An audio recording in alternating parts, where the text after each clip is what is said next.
My name is Michael Phone. I'm a tech based in Nashville, Tennessee, and today we're going to begin the restoration process on this 1958 Fender Bassman. So this amp used to belong to Jim Seals from the band Seals and Crofts.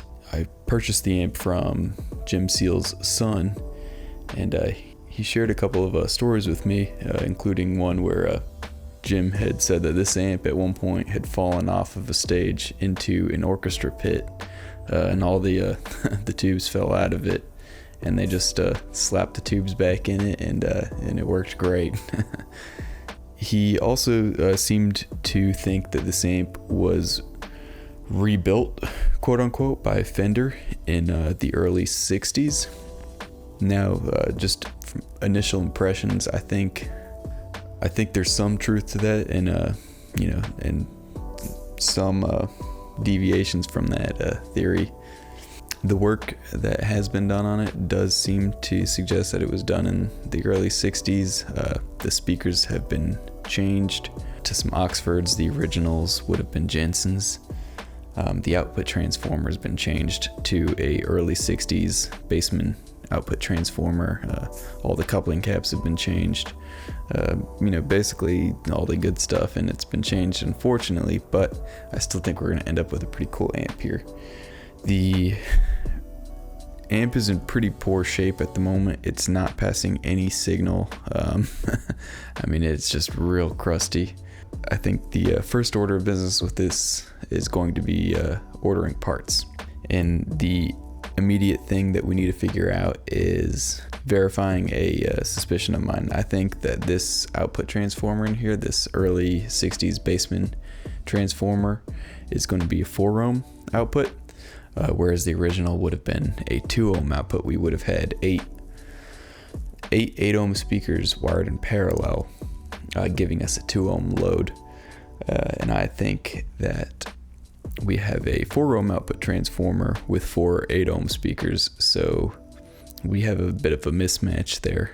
So I'm going to verify that transformer is incorrect, and I think what I'm going to do is replace those speakers with a modern reproduction of the Jensen P10R speaker, and we'll just end up going with the 16 ohm version, so that the 4 16 ohms wired in parallel will give us a 4 ohm output, which will match our output transformer. And I think we're going to end up with something pretty good here. Those early Bassman transformers always seem to sound pretty dang good, so I think we're going to end up with a cool amp here. Cool player's grade 58.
Alright, I've kind of got the groundwork for this filter board finished. So I've got some holes drilled in the chassis here and in my eyelet board. And I've got some jumpers under here. I've got this for my series first filter node. And then I've got my grounds all tied together, and yeah, I'm gonna get it mounted up and then wire it all up. Here's a little update on the filter caps. So I've got the board installed, got the wires running through, put a new grommet in there, ran a ground wire.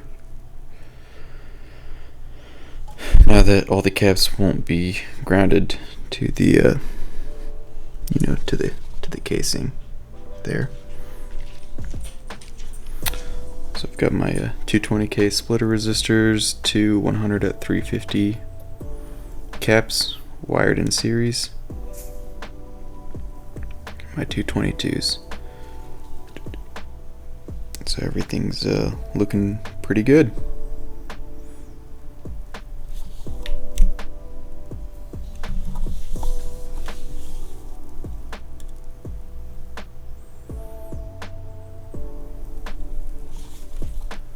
Alright, so at this point I've rewired the standby switch.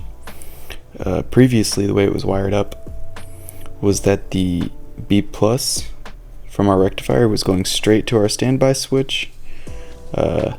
So essentially what would happen then is when you click off the standby, you'd have a huge inrush of current with all of your filter caps charging up, and that's really hard on the rectifier. So in a situation like this, the best thing would actually just be to leave your standby switch on.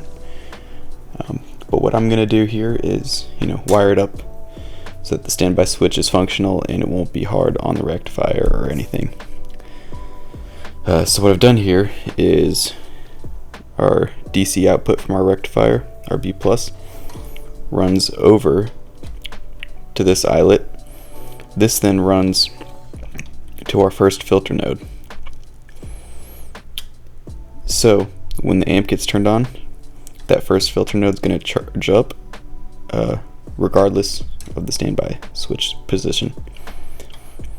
From here, I've removed the jumper that underneath this board. The jumper normally connects this eyelet to our center tap of our output transformer. I've removed that wire. And then this wire also connects to here, which then runs to our standby switch. So now our B plus that's connected to our first filter runs up here to the standby switch. And then from there, when it gets switched on, it then allows our B plus to travel over to our center tap. So this is the proper way to wire up this situation. And then I will be arranging the first filter to withstand the higher voltage that will be present when the amp isn't pulling current. Alright, so at this point I've gone ahead and replaced this cathode cap, this preamp filter cap, grounded my filters from the doghouse, and I've pulled the components for the bias feed circuit. So I'm going to go ahead and kind of finish this up. I'm going to install a trim pot for bias adjust. I think I'm going to go ahead and replace this dropping resistor. It's pretty drifted. I think this dropping resistor is still okay. I'll probably just leave it for now.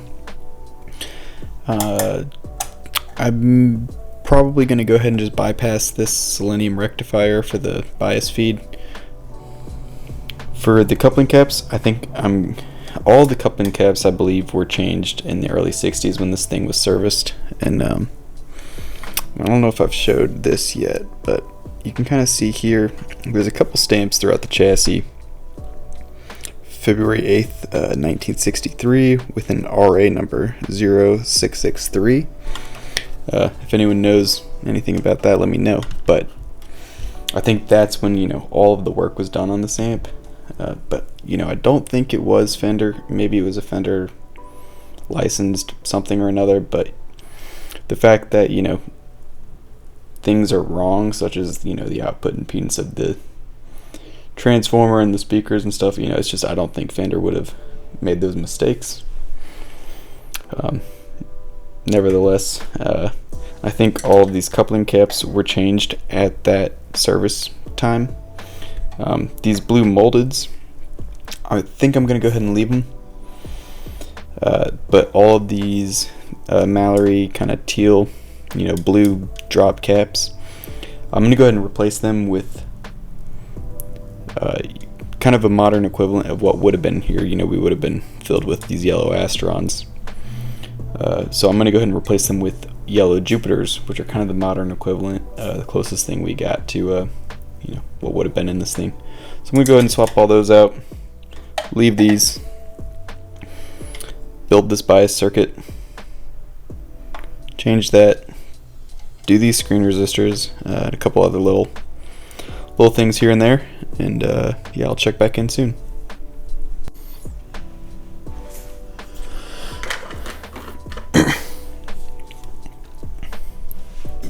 Alright, a little update here. I've kind of made a lot of progress. It's getting pretty late in the night and I'm still kind of trucking along. So I have all of the coupling caps that I wanted to change changed. Here's the bias circuit.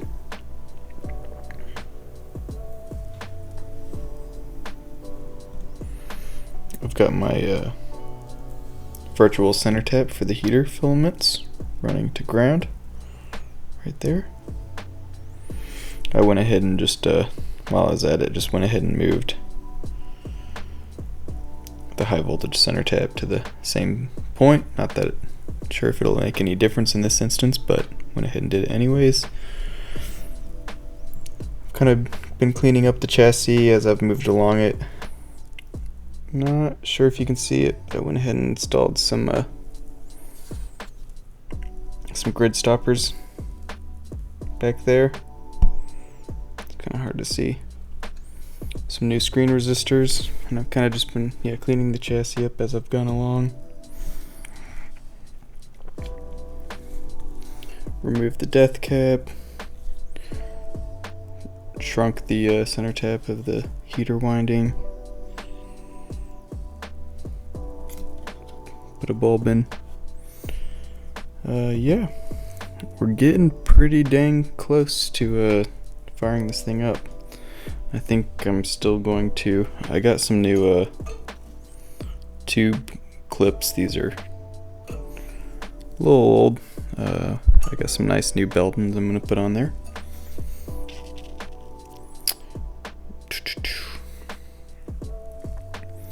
What else is there? Yeah, other than that, we're getting pretty dang close.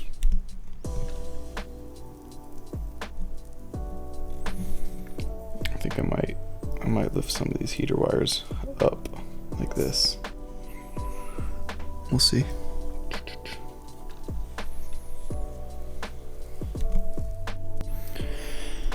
All right, well, it's super late at night now, and I think I'm finally about done with this thing. I've got everything pretty squared away. My bias was a little all the way at the one end of the pot was still a little bit cold on the bias, so I went ahead and I'm sorry, this focus is terrible. Went ahead and swapped out a different resistor now, and we're biased in at about 16 watts per tube with the trim pot at about noon, so that's kind of right where I want to be. Everything is looking pretty good. I got a new AC cord installed. Yeah, and this thing is it's working.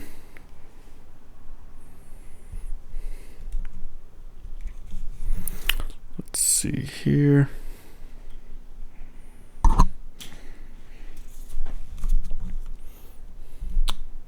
So So I can go ahead and show you. I've got some signal going to it right now.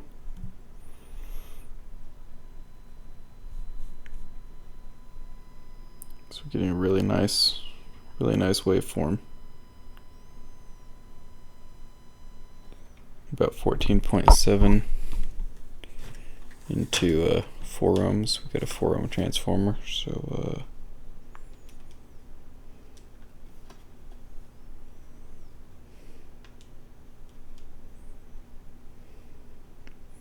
got about 54 watts on the output. Pretty strong. I'm not sure if I talked about the tubes that are in this thing. That's what it came with. It's these old Mesa Boogie branded tubes, but these are actually some USA made Sylvanias, some STR 415s. Pretty badass tubes.